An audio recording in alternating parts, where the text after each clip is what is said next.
जय हिंद मेरे प्यारे सभी साथियों, स्वागत है आपका अपने बर्बाद अब माइलस्टोन कोचिंग सेंटर में। कैसे हैं आप सभी लोग? मुझे उम्मीद है आप मस्त होंगे, जबरदस्त होंगे, जिंदाबाद होंगे।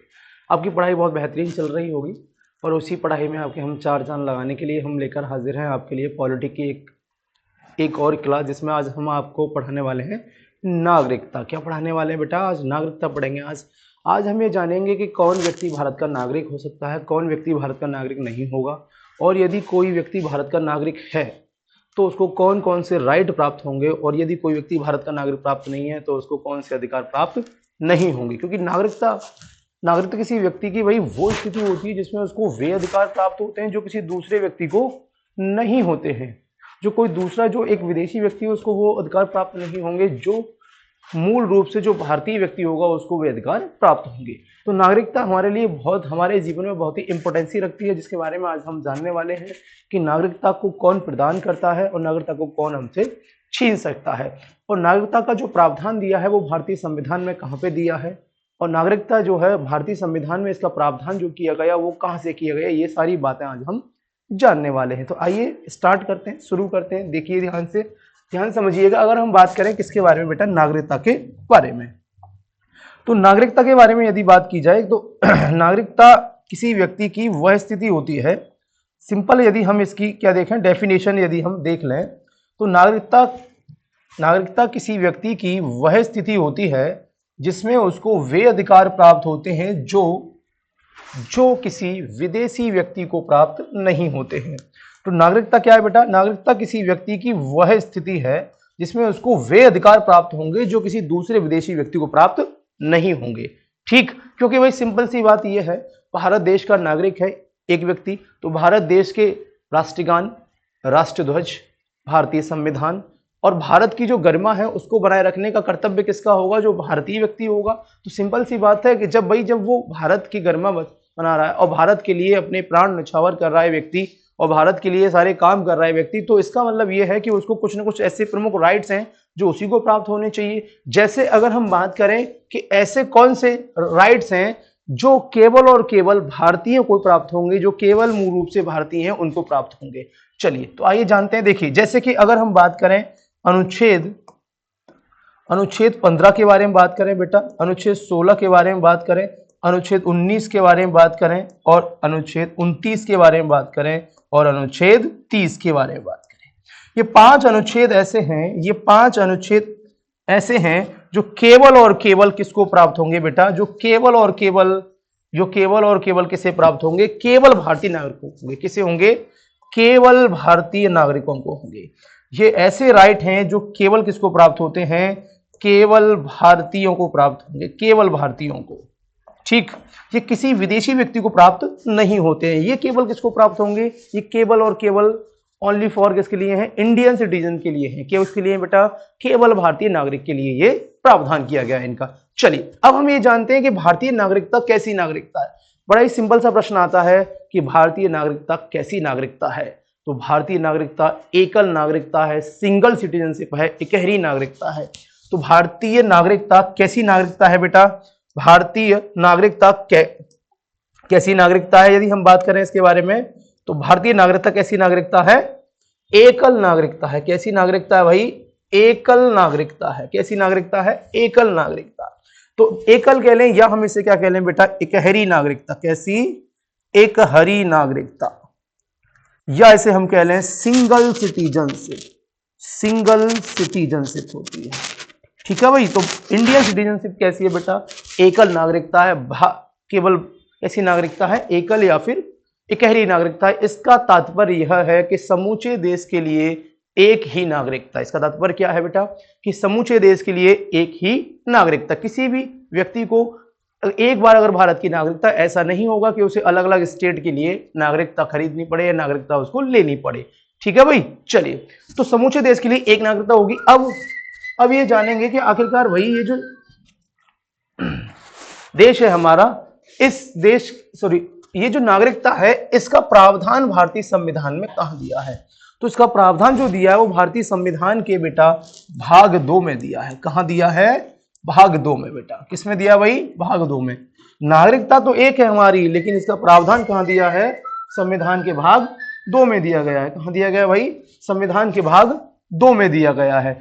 ठीक है भाई, चलिए अब अगर हम बात करें इनका प्रावधान, देखिए भाग 2 है और अनुच्छेद कहां से कहां तक है बेटा, ये दिया है आपका आर्टिकल 5 से 11 तक। तो क्या ये बात समझ पाए हैं कि नागरिकता का प्रावधान भारतीय संविधान में कहां पे दिया गया है? भारतीय संविधान के भाग 2, भारतीय संविधान के भाग 2 और अनुच्छेद 5 से 11 तक दिया गया है। किसके बारे में प्रावधान दिया गया है? नागरिकता के बारे में प्रावधान दिया गया है। अभी हमने पढ़ा कि भारतीय नागरिकता कैसी नागरिकता है? एकल नागरिकता। कैसी नागरिकता भाई मेरे? एकल नागरिकता। कैसी नागरिकता है? एकल नागरिकता है।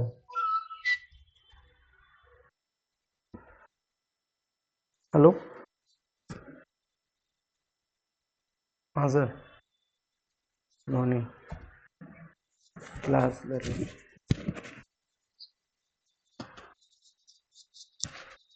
नहीं स्टूडियो।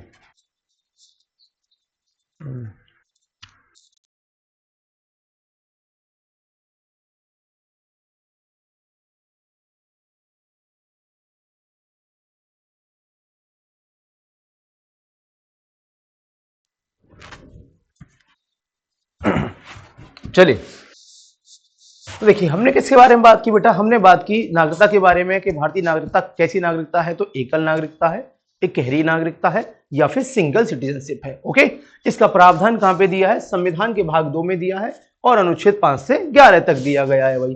ठीक, तो नागरिकता किसी व्यक्ति, और कुछ अनुच्छेद ऐसे हैं जो केवल किसको प्राप्त होंगे? भारतीय को प्राप्त होंगे, जैसे अनुच्छेद 15, 16, 19, 29 और 30। बाकी के अलावा जितनी भी राइट्स हैं वो भारतीयों को भी प्राप्त होंगे और जो विदेशी होंगे उनको भी प्राप्त होंगे भाई। ठीक है भाई, चलिए अब अगर हम देखें बेटा आगे, अगर हम देखते हैं कि नागरिकता का अर्थ और महत्व के बारे में बात करेंगे। नागरिकता का अर्थ क्या है बेटा? नागरिकता का अर्थ और इसका महत्व। तो नागरिकता का आखिरकार अर्थ क्या है और इसका महत्व क्या है, ये जानेंगे। देखिए, नागरिकता किसी व्यक्ति और उस राज्य के बीच के संबंध को दर्शाती है। नागरिकता क्या बताती है? उस व्यक्ति और उस राज्य के बीच के संबंध को दर्शाती है। वो ये बताती है कि ये व्यक्ति इस राज्य का है, ये व्यक्ति इस देश का है बेटा। राज्य शब्द का प्रयोग यहां समूचे देश के लिए किया जा रहा है। ठीक है भाई, भारतीय संविधान में। तो देखिए, अब सिंपल सी बात है, कोई हमसे कहता है कि आप कौन है भाई, तो हम कहते हैं हम भारतीय हैं। हम भारतीय हैं, गर्व से कहते हैं हम कौन है? भारतीय। क्यों कहते हैं भाई? क्योंकि हम भारत के हैं। इसका मतलब, अर्थात इसका मतलब यह है कि नागरिकता हमारा संबंध बताती है। किससे बताती है भाई? भारत से। किससे बताती है? भारत से बताती है, इंडिया से बताती है।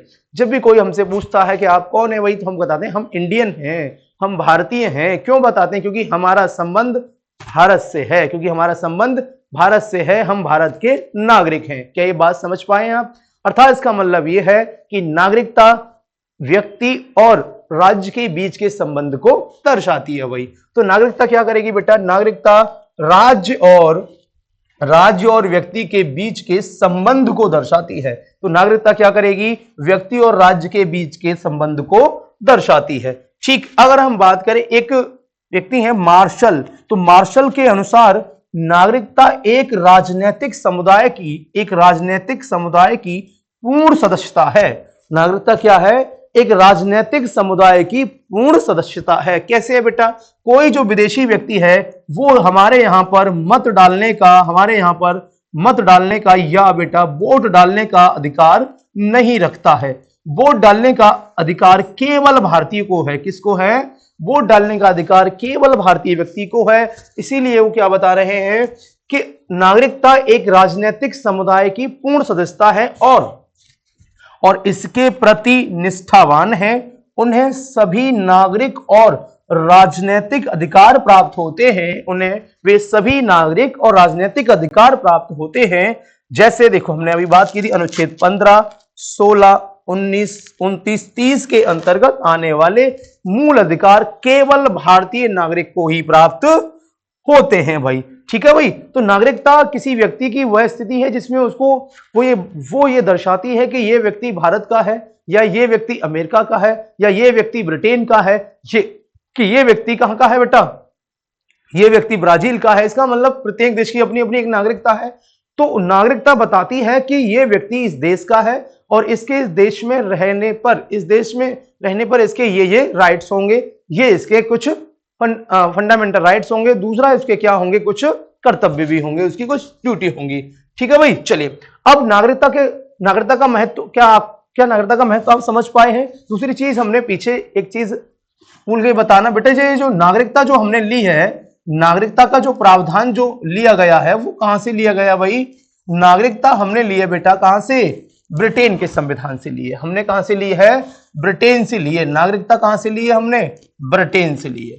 क्यों ली है भैया, क्योंकि ब्रिटेन में कैसी नागरिकता है, एकहरी नागरिकता है ब्रिटेन में। कैसी नागरिकता है, एक हरी नागरिकता है ब्रिटेन के अंदर। कैसी, एक हरी, सिंगल सिटीजनशिप है। इसलिए नागरिकता का प्रावधान भारतीय संविधान में ब्रिटेन के संविधान से लिया गया है। सिंपल से प्रश्न आपसे यहां से ये प्रश्न पूछ लिए जाते हैं। पहला प्रश्न आपसे पूछा जाएगा कि नागरिकता क्या है, तो नागरिकता किसी व्यक्ति और राज्य के बीच के संबंध को दर्शाती है। इसे क्या कहा जाता है, नागरिकता कहा जाता है, क्योंकि वो ये बताती है कि ये व्यक्ति इस देश का नागरिक है और इस देश के प्रति उसके कुछ ना कुछ क्या है, राइट्स हैं, और उसकी कुछ क्या है, ड्यूटी हैं, जो उस देश के अंदर रहकर उस देश के संविधान, राष्ट्रीय ध्वज, राष्ट्रगान का आदर करे, सम्मान करे और उस देश में रहने वाले सभी लोगों के हितों के संरक्षण में रहकर वो व्यक्ति कार्य करेगा। इसलिए तो बताया जाएगा कि ये व्यक्ति इस देश का व्यक्ति है भाई। ठीक, चलिए अब भारतीय नागरिकता का प्रावधान कहां दिया था बेटा, अभी हम रिवाइज कर लें तो भाग 2 में दिया था, और फिर इसके बाद इसका कहां से का अनुच्छेद है, 5 से लेकर 11 तक दिया गया था। ठीक, चलिए तो अब हम ये जानेंगे कि 5 से लेकर ये जो 11 तक जो ये अनुच्छेद दिए गए हैं, आखिरकार इन सब में क्या दिया गया है भाई।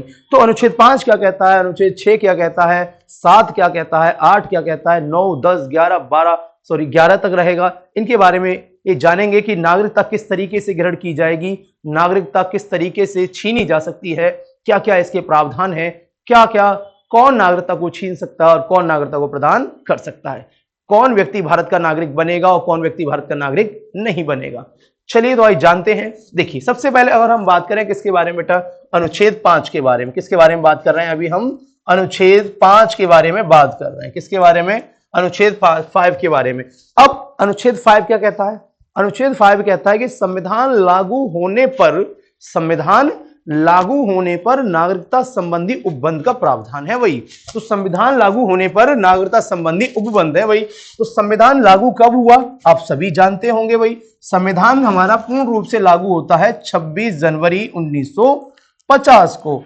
तो 26 जनवरी 1950 वो ये बताता है कि संविधान लागू होने पर 26 जनवरी 1950 से कौन व्यक्ति भारत का नागरिक होगा। इस बात के बारे में जो डिटेल्स, जो प्रावधान किए गए वो अनुच्छेद 5 में दिए गए। तो देखिए बेटा, अनुच्छेद 5 के अनुसार कौन व्यक्ति भारत का नागरिक होगा। सबसे पहले जिस व्यक्ति का जन्म कहां पे हुआ है, मतलब 26 जनवरी 1950 के बाद जिस व्यक्ति का जन्म भारत में हुआ होगा। कहां पे बेटा, भारत में, क्योंकि हम भारत की नागरिकता की बात कर रहे हैं। तो जिस व्यक्ति का जन्म भारत में हुआ वो व्यक्ति क्या कहलाएगा, भारत का नागरिक कहलाएगा। क्या कहलाएगा, भारत का नागरिक कहलाएगा। ठीक है भाई। तो 26 जनवरी 1950 के बाद जिस व्यक्ति का जन्म भारत में हुआ है वो व्यक्ति भारत का नागरिक कहलाएगा। क्या ये बात समझ पाए हैं आप, है भाई। चलिए दूसरा अगर हम देखें, दूसरा इसमें ये बताया गया कि जो व्यक्ति संविधान लागू होने से, कैसे, संविधान लागू होने के, जो व्यक्ति संविधान लागू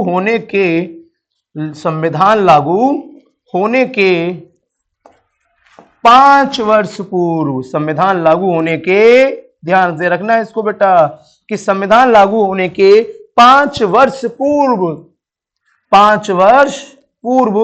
भारत में रहा हो। कहां रहा हो, भारत में रहा हो। मतलब एक ऐसा व्यक्ति जो संविधान लागू होने के, जो 26 जनवरी 1950 से पहले कितने 5 वर्षों से जो व्यक्ति भारत में रह रहा था, वो व्यक्ति क्या कहलाएगा, वो व्यक्ति कहलाएगा भारत का नागरिक। फिर चाहे वो कोई विदेशी ही क्यों ना हो, क्योंकि इस समय भारत जब संविधान बनाया जा रहा था तो भारत जो है सभी लोगों को नागरिकता बांट रहा था।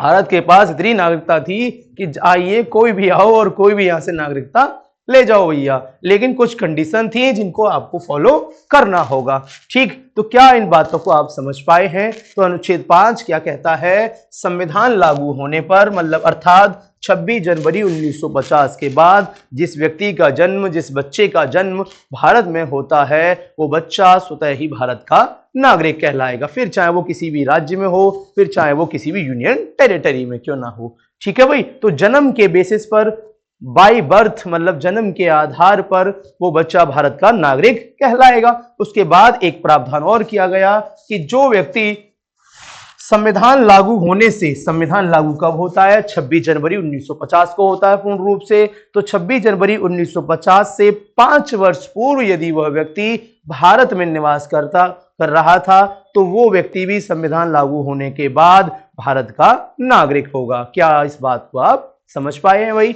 चलिए नेक्स्ट अगर हम बात करते हैं अनुच्छेद 6, अनुच्छेद 6 क्या कहता है ये जानते हैं बेटा। देखिए अब हम बात करें किसके बारे में? अनुच्छेद 6 के बारे में। तो बड़ा ही इंपॉर्टेंट अनुच्छेद है, पूछ लिया जाता है और इसको आपको याद रखना है। चलिए देखिए, सबसे पहले अगर हम बात करें इसमें क्या दिया है, तो इसमें दिया है पाकिस्तान से भारत आने वाले व्यक्तियों के नागरिकता के अधिकार दिए बेटा इसमें, कि पाकिस्तान से भारत आने वाले, पाकिस्तान से जो व्यक्ति इंडिया में प्रवेश कर रहे हैं, पाकिस्तान से जो व्यक्ति भारत में आ रहे हैं, उनके क्या राइट्स होंगे, उनको कैसे नागरिकता दी जाएगी, कैसे वो भारत के नागरिक बनेंगे और उसके लिए क्या डेट निर्धारित की जाएगी, इस बात का प्रावधान दिया गया है अनुच्छेद 6 में दिया गया है। आप सभी जानते हैं कि भारत का विभाजन हो गया और उसके तहत बेटा 14 अगस्त को पाकिस्तान ने अपना आजादी दिवस मनाया और 15 अगस्त को किसने मनाया?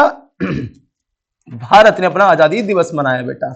ठीक, तो 15 अगस्त 1947 जब देश आजाद हो गया और जब देश का बंटवारा हो गया, तो बहुत सारे ऐसे लोग थे जो बेटा कहां चले गए, जो कहां चले गए बेटा, जो इंडिया से पाकिस्तान चले गए थे, जो भारत से पाकिस्तान चले गए थे। ये हमारा प्यारा इंडिया, और इस इंडिया को छोड़कर कुछ लोग कहां चले गए? पाकिस्तान। कहां चले गए बेटा? पाकिस्तान चले गए भाई। ठीक है भाई, तो जो लोग इंडिया से पाकिस्तान गए थे, अब कब गए? जब देश का बंटवारा हुआ। भारत विभाजन योजना के बारे में हम पहले बात कर चुके हैं कि 3 जून 1947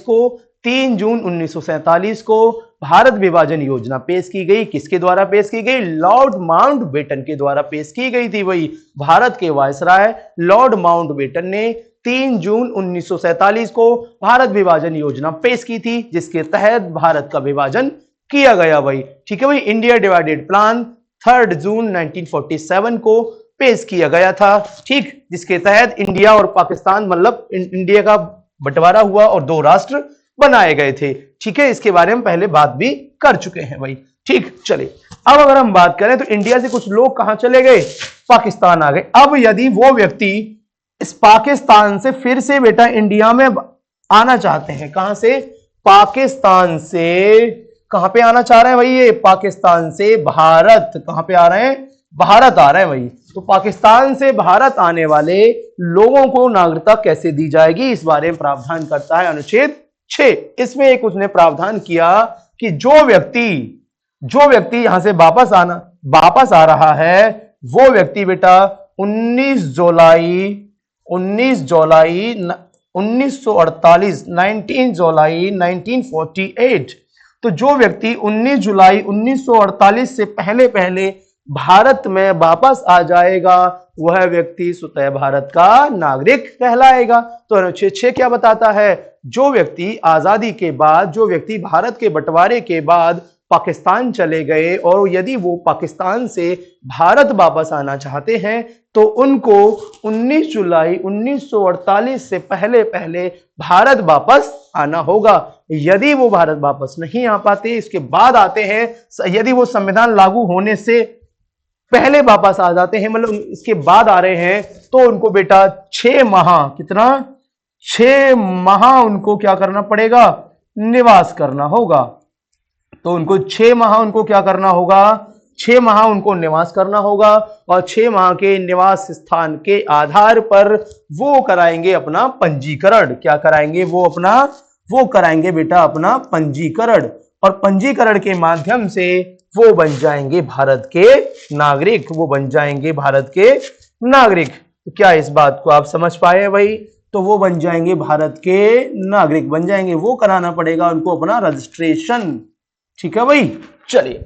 तो 19 जुलाई 1948 से पहले पहले उस व्यक्ति को भारत में आना होगा। यदि वो व्यक्ति भारत में नहीं आ पाता है, उसके बाद यदि वो आता है तो उसको 6 माह भारत में रह के निवास करना होगा और उसको देखा जाएगा कि क्या ये व्यक्ति भारत में रहने लायक है भी या फिर नहीं है। कहीं ऐसा तो नहीं है कि ये कोई घुसपैठिया हो, कहीं ऐसा तो नहीं है कि ये कहीं कोई चालबाज व्यक्ति हो, जो कोई एक व्यक्ति ऐसा हो जो देश को फिर से बंटवारे के लिए आ गया हो या फिर से देश में कुछ आतंकवाद फैलाना चाहता हो। तो उसको 6 महीने देखा जाएगा कि इसका चाल चलन वास्तविकता में ठीक है या नहीं, फिर उसके बाद उसका पंजीकरण होगा और वो व्यक्ति भारत का नागरिक बन जाएगा। क्या इस बात को आप समझ पाए हैं भाई?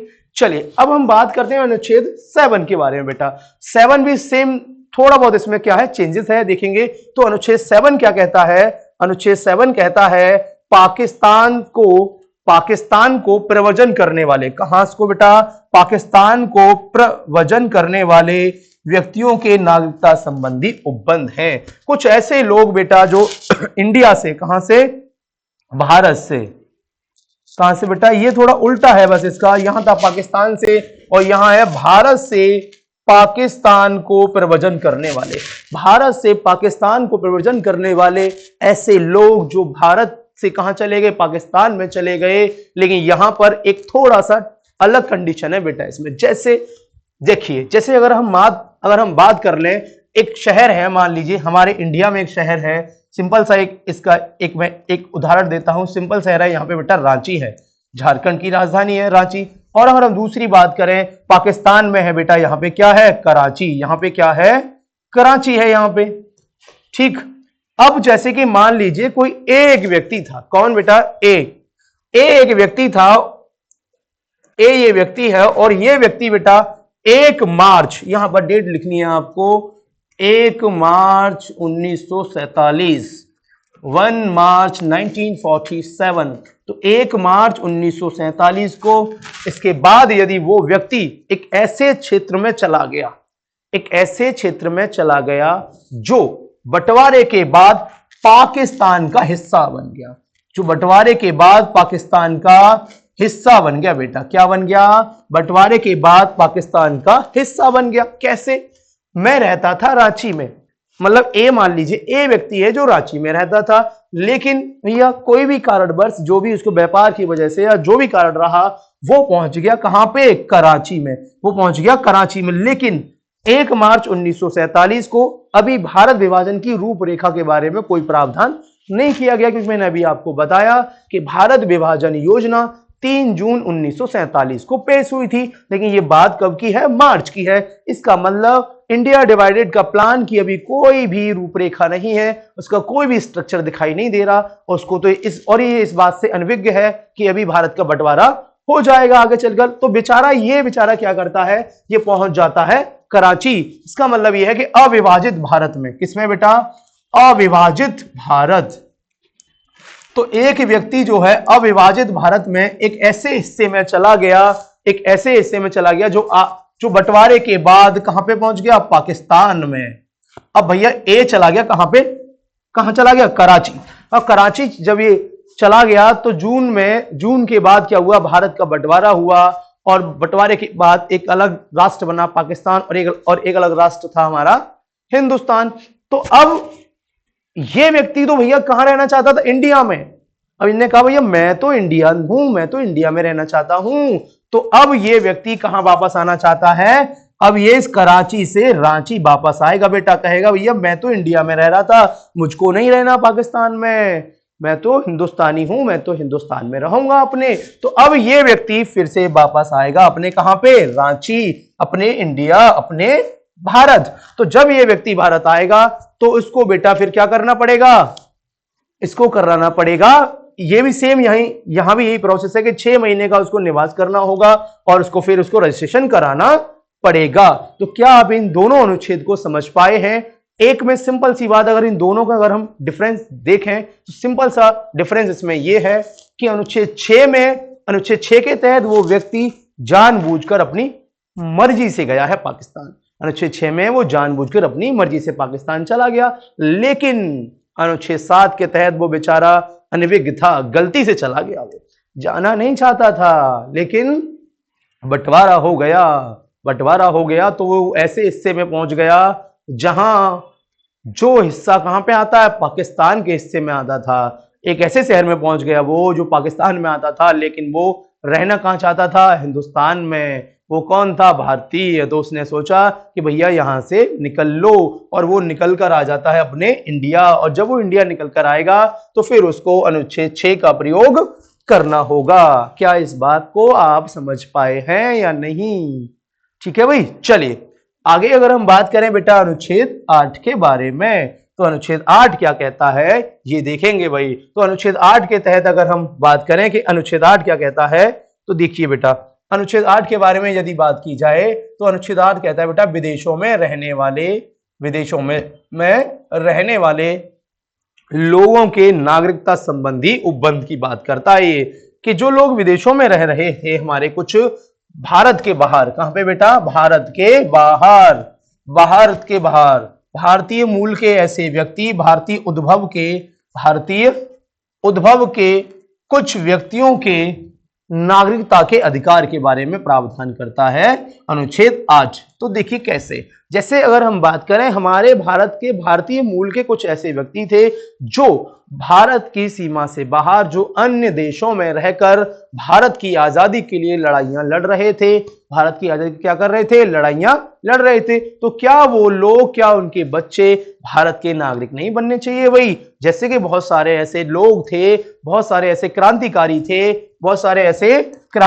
थे जो कहां पे बेटा, जो ऐसे बहुत सारे क्रांतिकारी थे जो विदेशों में रहकर क्रांतिकारी संगठन चला रहे थे, जो कहां पे, विदेशों में रहकर, जैसे यूएसए, अमेरिका में, जापान में, ठीक, कनाडा में, ब्रिटेन में, रूस में, हर जगह थे, कई जगह थे बेटा क्रांतिकारी जो कहां पे, विदेशों में रह रहे थे बेटा। और विदेशों में रहकर वो लोग क्या कर रहे हैं, देश की आजादी के लिए लड़ाई लड़ रहे थे, देश की आजादी के लिए लड़ाई लड़ रहे थे। वहीं से उन्होंने जैसे कि एक संगठन बना लिया। जैसे कि अगर हम बात करें 1913 की, यदि हम बात कर लें बेटा, तो 1913 में एक गदर पार्टी की स्थापना होती है। किसकी, गदर पार्टी की स्थापना हो रही है। किसकी स्थापना हो रही है, गदर पार्टी की स्थापना होती है 1913 में। और कहां पर होती है, अमेरिका में। कहां हो रही है, अमेरिका, सैन फ्रांसिस्को में होती है। और किसके द्वारा की जाती है, लाला हरदयाल के द्वारा। किसके द्वारा की जाएगी बेटा, लाला हरदयाल। ठीक है भाई, तो लाला हरदयाल जी के द्वारा क्या की जा रही है, लाला हरदयाल जी के द्वारा क्या किया जा रहा है भाई, गदर पार्टी की स्थापना। कहां पे, अमेरिका के सैन फ्रांसिस्को में। और वो वहीं से गदर पत्रिका निकालते हैं, जिसके माध्यम से वो और भी सभी लोगों को जागरूक करते हैं, और ये उन लोगों को अपने क्रांतिकारी संगठन में शामिल करते हैं कि हम सभी को भारत की आजादी के लिए लड़ाइयां लड़नी चाहिए। तो अब एक बताइए कि जैसे कि अगर हम बात करें, इनके बच्चे होंगे या और भी जो लोग थे, उन सभी जो उसके अलग और मेंबर थे, उन सबके बच्चे क्या भारत के नागरिक नहीं बनना चाहेंगे भाई? क्या भारत के नागरिक बनने का अधिकार नहीं? बिल्कुल है भाई। तो भारत, जिस समय संविधान निर्माण हो रहा है, तो भारत सबको आजादी सबको क्या बांट रहा है, नागरिकता। उन्होंने कहा जो भी आए भाई, जो हमारा है वो भी आ जाए, जो पराया है, जो अगर वो हमारा बनना चाहता है तो वो भी भारत में चला आए। उसके लिए सभी के लिए खुले दरवाजे हैं, एकदम कोई दिक्कत वाली बात नहीं है। ठीक, तो इसकी वजह से जो व्यक्ति हमारे कहां रह रहे हैं बेटा, विदेशों में रह रहे थे, उन लोगों को भी भारत का नागरिक बनाया गया भाई। ठीक, चलिए अब हम बात करते हैं अनुच्छेद 9 के बारे में बेटा। तो अनुच्छेद 9 कहता है कि नागरिकता समाप्ति उपबंध, कि ये अनुच्छेद 9 बताता है कि आपकी नागरिकता किस तरीके से समाप्त हो सकती है, कि आपकी नागरिकता किस तरीके से समाप्त हो सकती है भाई। तो आपकी जो नागरिकता है वो किस तरीके से समाप्त होगी, उसके बारे में अभी हम बात करेंगे बेटा। देखो, तो नागरिकता के बारे में यदि बात की जाए कि आपकी नागरिकता किस तरीके से समाप्त हो जाएगी, कौन कौन से ऐसे कारण होंगे जिस तरह से आपकी नागरिकता समाप्त की जा सकती है। नंबर 1 अगर हम जान लें कि यदि आपकी नागरिकता समाप्त होती है, तो उसका पहला कारण यह है कि यदि आप स्वेच्छा से किसी दूसरे देश की नागरिकता ग्रहण कर लें, तो आपकी नागरिकता क्या हो जाएगी, समाप्त हो जाएगी भारत की। यदि आप यदि आपकी नागरिकता छीन ली गई हो तब भी आपकी नागरिकता क्या हो जाएगी, समाप्त हो जाएगी। यदि कोई भारतीय महिला किसी विदेशी पुरुष से विवाह कर लेती है तो उसकी नागरिकता भी क्या हो जाती है, समाप्त हो जाती है बेटा। यदि कोई व्यक्ति युद्ध काल के दौरान क्या करता है, किसी विदेशी शक्ति का साथ देता है तो उसकी नागरिकता समाप्त हो जाएगी। तो उसकी नागरिकता क्या हो जाएगी, समाप्त हो जाएगी भाई। यदि कोई व्यक्ति लगातार 7 वर्षों तक देश की सीमा से बाहर रहता है तब भी उसकी नागरिकता क्या हो जाएगी, समाप्त हो जाएगी। क्या हो जाएगी बेटा, उसकी नागरिकता समाप्त हो जाएगी भाई। ठीक, चलिए तो देखेंगे, लिख लें क्या इन सबको भाई। तो देखिए ध्यान से बेटा, सबसे पहला क्या था हमारा, सबसे पहला है हमारा ये कि यदि कोई व्यक्ति स्वेच्छा से, किससे, स्वेच्छा से, यदि कोई व्यक्ति स्वेच्छा से क्या करता है, यदि कोई व्यक्ति स्वेच्छा से दूसरे देश की नागरिकता ग्रहण कर लेता है तो उसकी नागरिकता क्या हो जाएगी, समाप्त हो जाएगी। तो उसकी नागरिकता क्या हो जाएगी भाई, समाप्त हो जाएगी। ठीक,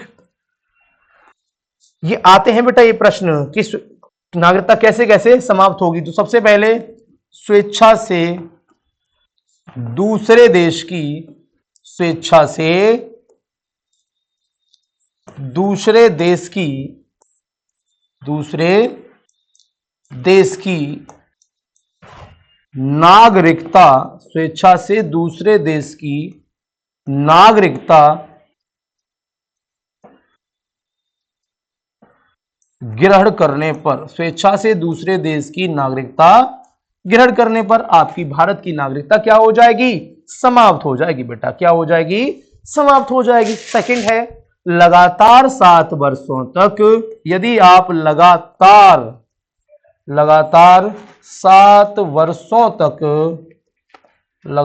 7 वर्षों तक देश की सीमा से बाहर रहने पर, लगातार 7 वर्षों तक यदि आप देश में नहीं आते हैं, देश की सीमा से बाहर रहने पर, यदि आप लगातार देश की सीमा से बाहर रहते हैं तो आपकी नागरिकता समाप्त कर दी जाएगी भाई। क्या इस बात को आप समझ पाए हैं? लगातार 7 वर्षों तक देश की सीमा से बाहर रहने पर आपकी नागरिकता समाप्त हो जाएगी। ठीक। तीसरा है बेटा कि युद्ध काल के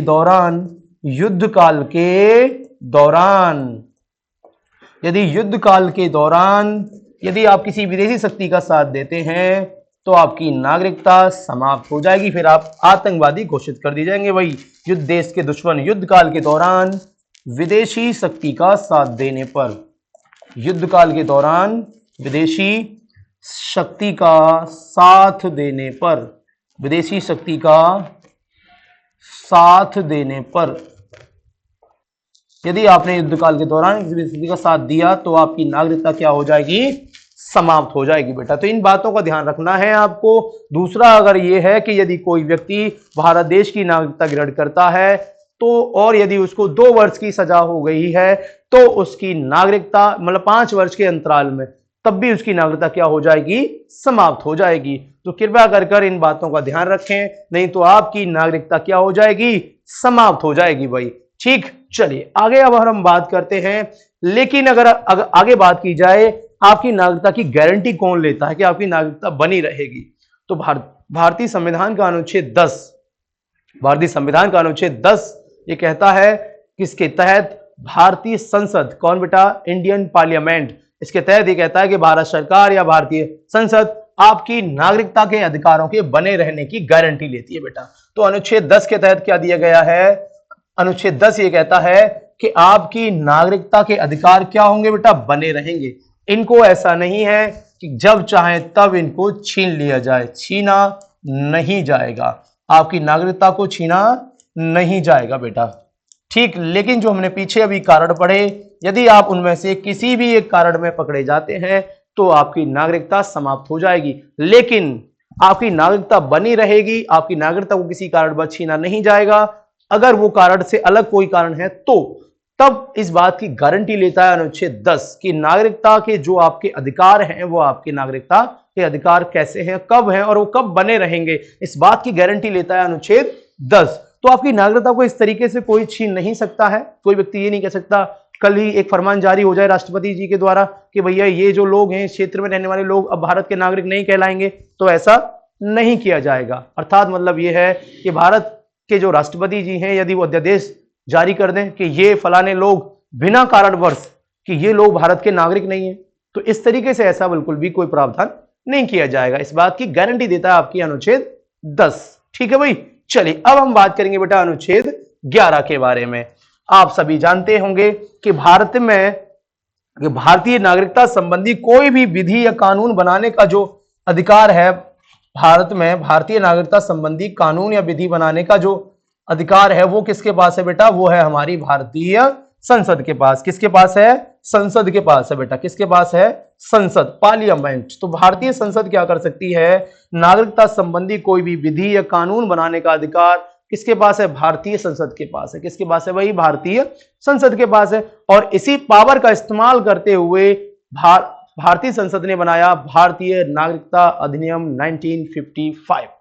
तो Indian citizenship act 1955 Indian citizenship act 1955 बनाया, जिसके तहत, तो देखिए सिटीजनशिप एक्ट 1955 बनाया गया, जिसके तहत नागरिकता 5 प्रकार से ग्रहण की जा सकती है। तो ये सबसे पहला प्रश्न आपसे यही पूछा जाएगा कि नागरिकता कितने प्रकार से ग्रहण की जा सकती है? तो नागरिकता 5 प्रकार से ग्रहण की जा सकती है। नागरिकता 5 प्रकार से ग्रहण की जा सकती है। और तो कौन कौन से राइट्स होंगे, कौन कौन से होंगे अधिकार? सबसे पहला बेटा बाय बर्थ, जन्म के आधार पर। किस आधार पर बेटा? जन्म के आधार पर आप भारत की नागरिकता को ग्रहण कर सकते हैं। दूसरा है वंश व परंपरा के आधार पर, परंपरा बाय डिसेंट, आप बाय डिसेंट के बेसिस पर भी भारत की नागरिकता को ग्रहण कर सकते हैं। तीसरा है बेटा पंजीकरण के आधार पर, वाई रजिस्ट्रेशन बेसिस पर आप भी भारत की नागरिकता को ग्रहण कर सकते हैं। और चौथा है बेटा आपका देशीयकरण के आधार पर, वाई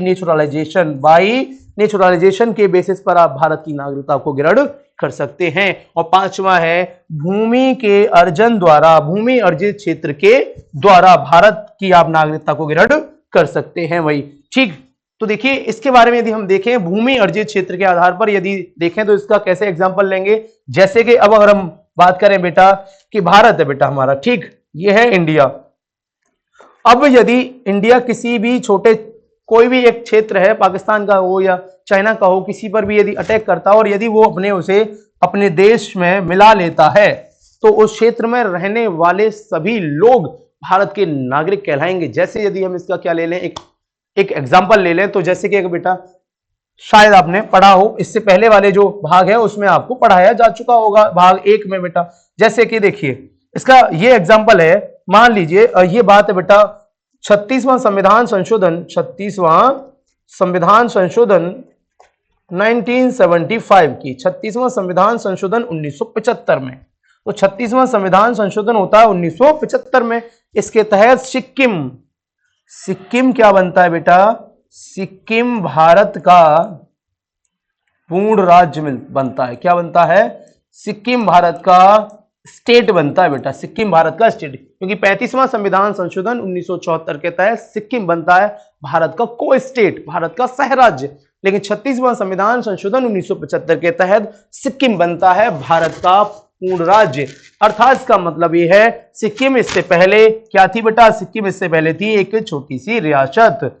सिक्किम क्या थी? छोटी सी रियासत। अब जब तक ये भारत की समय सीमा में नहीं मिला था, तब तक क्या था बेटा?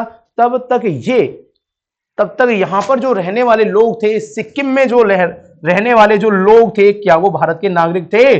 तो बिल्कुल नहीं थे भाई, बिल्कुल नहीं थे।